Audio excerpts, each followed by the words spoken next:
வந்துட்டான் உம்மா வாப்பட துஆ. இவங்க வாயை திறந்து யா அல்லாஹ் என்ற புள்ளைக்கு நீ இப்படி எல்லாம் கொடுன்னு சொல்ல தேவல்ல, உள்ளத்தால என்ற புள்ள நல்லா இருக்கணும் என்று நினைச்சா போதும். அல்லாஹ் மௌத்துக்கு முன்னால நல்லா வைப்பான். அதே மாதிரி மறுமுனையில விளங்கி கொள்ளுங்க.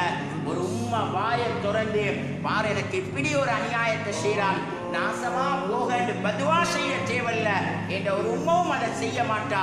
ஆனா நான் பெற்ற மகன், நான் பெற்ற மகள் என்னோடு இப்படி நடந்து கொள்றாவே என்று ஒரு உம்மட உள்ளம் நோகமாக இருந்தா அந்த எண்ணமே ஒரு பதுவான உலவாக்கள் எழுதுறாங்க. அந்த மௌத்துக்கு முன்னால் எங்களை சுத்தி சுத்தி அடிக்க ஆரம்பிச்சு. அதனால சொல்ல பிரியார்களே தாய்மார்களே, இந்த ரெண்டு விஷயமும் உலகத்துல நடக்கணும் என்று கட்டாயம் இல்லை. வாயை திறந்து பதில் வரணும் என்று இல்லை. உள்ளத்துல நினைக்கிறதே ஒரு துஆ, அதே மாதிரி உள்ளத்துல நினைக்கிறதே ஒரு பதுவா.